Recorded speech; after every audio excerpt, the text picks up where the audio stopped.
first of all, ladies and gentlemen, please put your hands together once again for our next panel. Please come up and join us. Manuela is with us already. Manuela Geleng, Director for Skills in the DG for Employment, Social Affairs and Inclusion. Leif Carroll is the Managing Director, EMEA Mining Lead, for Global Data and AI Lead for Natural Resources at Accenture. The industry is up on the table. Thank you very much indeed, Leif, for joining us. Kyriacos Kokkinos. Kyriacos is a member of the governing board of the EIT. And Jocelyn Douhéret. Jocelyn, thank you very much for joining us, Director of Mining Policies at the Ministry of Natural Resources and Forests in Quebec, and a great pleasure to have you with us here in Brussels. So thank you all very much for being here. Perhaps what we've heard as an announcement is a little bit of a springboard for us in terms of coming into the topicality itself. Manuela, I feel I will start with you just to give us a bit of a perspective on what you see as the key challenges, and indeed the trends as well from where you're looking at this, which we all hope and expect the Academy will be able to help to deal with. Thank you. Well, overall, I think what we see that in the economy, companies say that 70% of them cannot invest. They are hindered in their investment because they cannot find the people with the right skills. And I think SMEs are particularly affected by that. And this is due, as I said already before, because we are undergoing deep transformations, digital and decarbonization, but also we have an aging society which, and the speed of transformation is so fast that we need to upskill and reskill continuously. So we know that people that exit with the best education ever after 5 years will need to upskill and reskill. So we have a series of challenges there. And at the same time, we see that we have a target at European Union level that 60% of people should upskill or reskill or train at least once a year. And in Europe, it's only not even 40%. So we are far behind that. And where we see the effects is we see that we can't invest because we don't have the right skills. And this is why we have now launched a Union of Skills, which sets out a vision of what needs to be done. And I think the really important thing of skills academies, like this academy, and the other net zero academies, is that it encapsulates a bit all the necessary elements that we see for good skills or upskilling. That is, first of all, good skills intelligence, because the academy will look at how to make sure that we have the best skills intelligence of what are the needs of company, of the industry, so that the learning content of the academy that it will be produced is adapted to actually what is required. And then that the efforts of the people that go through the training are rewarded by a certification. We call it in European jargon a micro-credential. And this is good both for the employers but also for the workers, because they have something that shows the skills they have. And then it doesn't just produce learning content, but it also rolls out training. And I think this is really an important element, because in the end we need people with the right skills now. Thank you very much indeed. Kyriacos, we heard there a need for a vision. We have a union of skills. There's also very clearly a need for action fast and for practical, genuine problem-solving solutions that give people those opportunities and give them early. First of all, allow me to congratulate the EIT RawMaterials for being trusted this very important and very crucial academy, and thank DG Grow for trusting to EIT RawMaterials. It is very, very encouraging to hear that. Nevertheless, lessons from the past, but also from the present, we need to be very, very careful not to repeat mistakes of slow responsiveness to the market or make this academy functioning as an academic institution. Raw Material Academy, for me, needs to work as an industry-led, high-quality training for preparing the job-ready professionals to serve the skills gap, but also the innovation gap of the industry. As we have heard today, there are so many challenges. On the previous session, we've heard about the capital challenges. Now we're talking about the human capital. If we don't get these two things right immediately, then the race towards 2030 will be lost. So it's a great initiative. It's very important to get it right. And we as EIT at board level, but also the European Commission, will be in full support to help this academy deliver in what the industry needs. There is also another aspect of it, though, which has to do, it's not just a matter of sense of urgency to a reaction, etc. You need to start working on preparing the future worker by becoming the ambassador that mining industry and raw material supply chain at all stages is an attractive domain to make a career. So one thing is delivering the quality training required by the industry.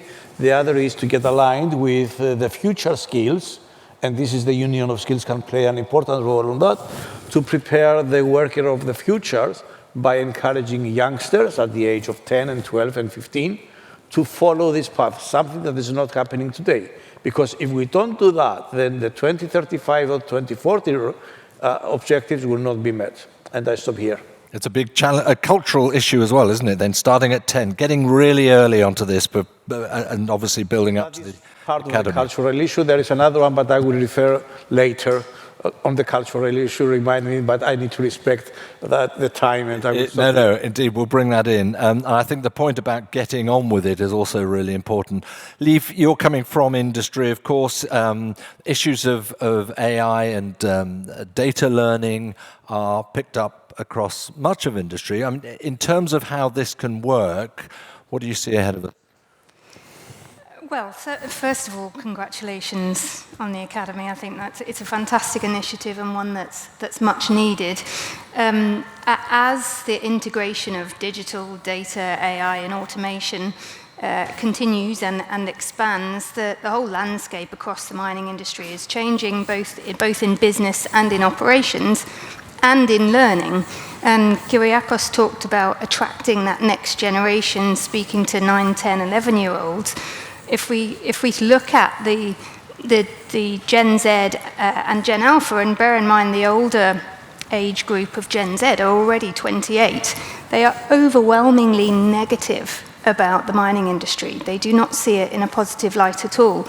And that's one piece that we need to change. And we talked about perception and we talked about narrative before. That requires a change from the industry itself to move from being one of we dig mineral out the ground to being one of we actually innovatively steward our natural resources. But the other piece is going back to your point about data and AI, is actually providing these learning facilities in digital mediums, using immersive training capabilities and delivery, using XR, extended reality and augmented reality. These are the expectations of that generation who have all grown up as digital natives. Yes, we need to upskill the current workforce, particularly in the digital space, and improve the digital literacy, but we must make these learning capabilities online and digitally accessible in order to attract the next generation. It's interesting what you say there, because as Kyriacos said, this must be industry-led, and you're at the same time saying industry's got a lot to learn, actually, before they're going to be in the best position to do this. So how do you marry those two things up? I mean, I think the Academy is designed for very practical, effective learning, and data learning is obviously a very good way to do that. It has the idea of having genuine KPIs, of looking at the skills analysis and working out exactly what's needed. How ready is industry to play its role, do you think? Yeah, absolutely. And in the name of transparency, Accenture did actually support the research that has gone into the Skills Hub and what is needed. I think it's very much the right way to go. Yes, it needs to be industry-led in terms of what skills do we need in industry, but actually the learning providers understand the mediums in which to deliver that, and the behavioral science behind what drives each generation and motivates each generation. So it absolutely has to be a collaborative, coordinated effort. And the Raw Materials Academy is a fine example, it's a fantastic example. Another one is I sat on the Industry Advisory Board of Camborne School of Mines for a number of years, and Camborne paused their mining programs, this was about 3 or 4 years ago, in order to rethink what are we delivering in terms of curriculum, what does the industry need, and in what format should we be delivering that? So it's twofold. And they've successfully launched now a degree apprenticeship that is supported both by the employee's company and it's part funded by government grants. So it is a collaborative effort between industry, learning providers, and the government themselves. It's interesting. To what extent will industry buy into this as well and invest in this, do you think? Well, we have a massive skill shortage. It's not new. It was in fact seeded in not the last downturn, but the downturn in the 90s when commodity prices were at an all-time low, and mining was not seen as an industry of the future. How wrong could we be? So the industry is very aware of this skills shortage and is trying to do initiatives themselves to try and address it. Many mining companies are doing strategic workforce planning from their own standpoint. They're investing in educational institutions, but typically those who are providing mining-specific courses where their operations are, typically South Africa, Australia, Chile. They still lack access to a wider workforce pool, though, and I think that's where one of the key positives of the Raw Materials Academy and the Skills Hub will broaden that to a much wider workforce pool and give a broader range of skills than just those mining niche skills that the industry has been investing in already. Jocelyn, I'm not sure about this, but I think I'm right in saying that you could have a role from Quebec even within the academy, one or another. But I just wonder what you make of this. The challenge as it's seen from here, the value of an academy like this, and how you would put that into a comparative view from Quebec, from an absolute traditional mining jurisdiction. Thank you, yes. We are a traditional mining jurisdiction for at least 100 years. And it's continuous. Since the 1920s, we're still producing gold and iron for years. And that means we still have the capacity and people trained. That said, with new minerals, such as lithium, graphite, phosphate, and so on, we have to develop our own skills.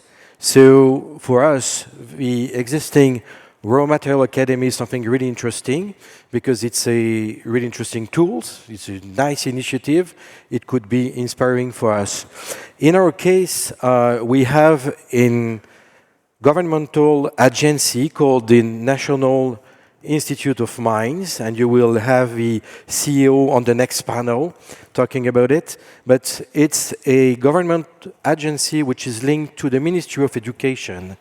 And the role is to put in line the needs of the industry with what the academy, universities, college, secondary school can offer. So at the end of the day, it's useful when you have that collaboration between the industry and the government, and now having a digital tool to talk about digitalization and to show how important it is and how technical it is to work in mines today is a good narrative to attract people. In our case, we worked a bit differently.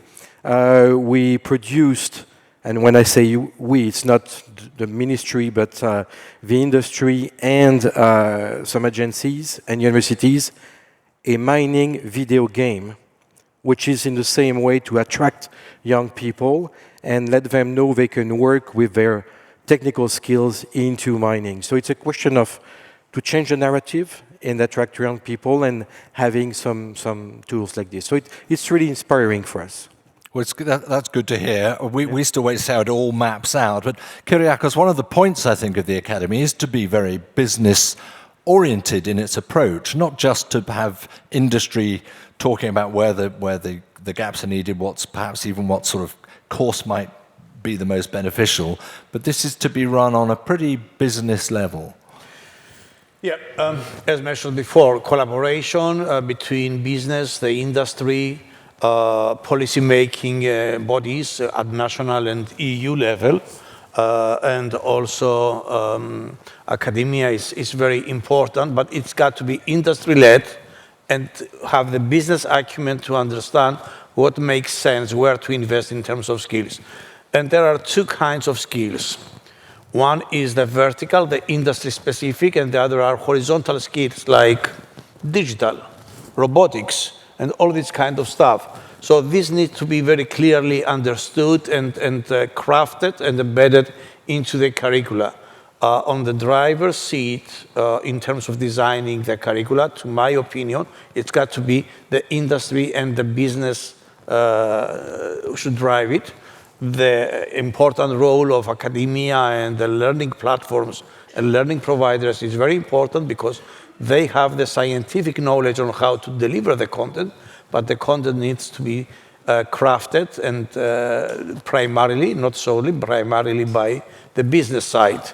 The other thing that is very important and we did not touch upon, to my opinion, is the fact that culturally wise, we have, and this is clearly mentioned in a number of reports, including the Draghi report, we have skills gap, but also we have innovation gap, meaning how do we commercialize all the investments that we make into monetize them through commercialization of this investment. This is something that the Academy should look into as well. And here comes our European deficiency or inhibitor. In Europe, we are by design, by our culture, we are prohibitive in terms of risk-taking, and we are very, very reluctant towards when we find ourselves on the road of commercialization. Vis-a-vis other geographies like US or even China, but let's talk about US because China has other things that we cannot be compared with. It has a permissive culture and we have a prohibitive culture. So how do we address this? This needs to be part of the Academy mandate to create a culture of permissiveness, that we are ready to try, to experiment, to learn, to explore, especially in an industry that has such a huge role to play in the competitiveness and sustainability of Europe. So it's a game changer mission. It's not just another academy, it's not just another academic or professional qualification institution that will give some micro-credentials or even degrees. So I see, and it's our role as EIT, but also Commission, to help the Academy, and every academy that has similar visions, like in EIT we're a unifying force in making and supporting these kind of academies, that we have to give them the sense of purpose and facilitate them to become more daring, more game changers, more transformative and more disruptive. And this starts from the culture. We need to switch from a prohibitive culture to a permissive culture of risk-taking and trying new things. Liv, how does that sound to you? Yeah, go on. Yeah, so you raise a really interesting point there, and having now been at Accenture for nearly 9 years, focused initially on digital transformation. Now a lot of the work that we're doing is rolling out innovation, basically, and trying to do that in an agile way. Having been in the industry for more than 25, I think I can safely say from experience that we are not known for our ability to move quickly. We're like a slow tanker. You move the wheel and sometime later the back end moves. And we need to change that. It's being risk adverse.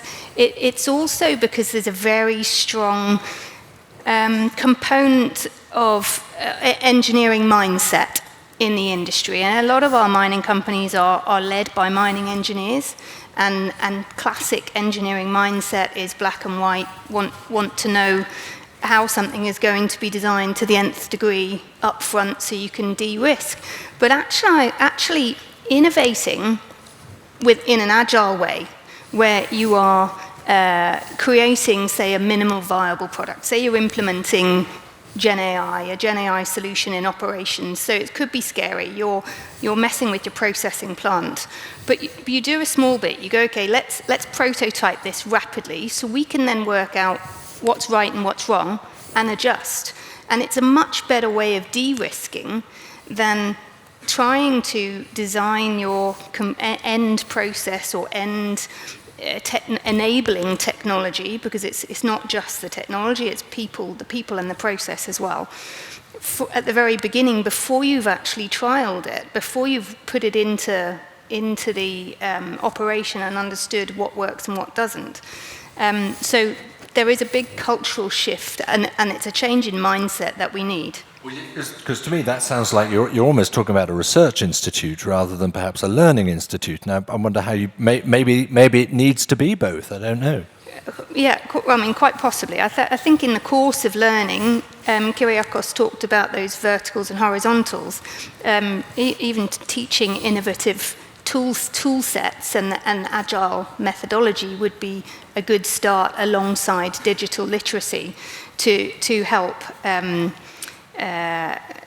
shift in that mindset and de-risk. But I think it also provides an opportunity to bring different skills and backgrounds together. And it is in the diversity that we will move forward much faster. I think that perhaps, Manuela, that's one of the key points, isn't it? It's about bringing industry together with academia, together with policymakers and executives, if I can put it that way. Never an easy, necessarily terribly comfortable gathering, but that presumably is the challenge now.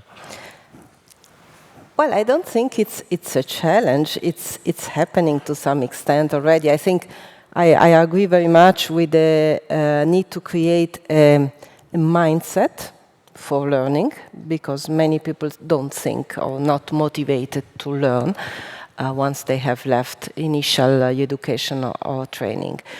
And then I think that we have some good examples like the Pact for Skills that brings together in partnerships, either across a value chain, industrial ecosystem, or at regional level, different actors like businesses, social partners, public authorities, public employment services, training providers. And I think this type of cooperation, collaboration in the skills area is really fundamental, because you cannot design learning content without business. You cannot design learning content without knowing what's the skills needed, where the economy of this area is going. So I do think that this type of cooperation is important. We see we have now at least 21 partnerships across different economic sectors, more than 2,500 companies or organizations that are part of the Pact of Skills, and they have rolled out 3.5 million trainings already. So I think there are good starting points. The question is, we need much more. I mean, with a workforce of 240 million in Europe, we need much more upskilling and reskilling, given the transformations we have. And that's why I think where the skills academies are so interesting as a model, because they develop a learning content in a relatively short time that can be taken up by different realities in the member states at regional level, at local level, at national level. That is then free to member states to make the use they want. But it avoids that we need to reinvent the wheel every time, because we are 27 member states. Some are more advanced, some less, but we can all learn from each other. And it's a digital, that's the point, it's digital, you can make it work. Jocelyn, sorry, you wanted to come in. Just to say, even if someone is learning from a digital tool, the next step will be to go on the ground or underground to test and to do it in real life. And that's where the industry is coming into play. Because in our case, the industry partners with governments and universities and college to align what they need in terms of training, and then they partner when it comes the time to welcome some new future workers on site and do the job with them. And it's really the last and next step, which is incredibly interesting for young people to see in real life how it works and then go on. So, and they will be ambassadors to tell their friends, come to work with us.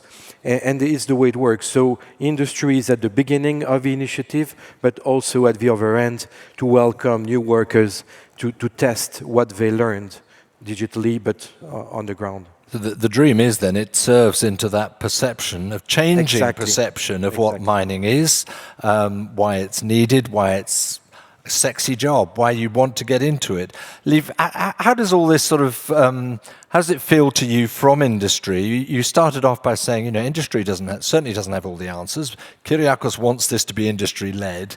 How easy is that marriage going to be?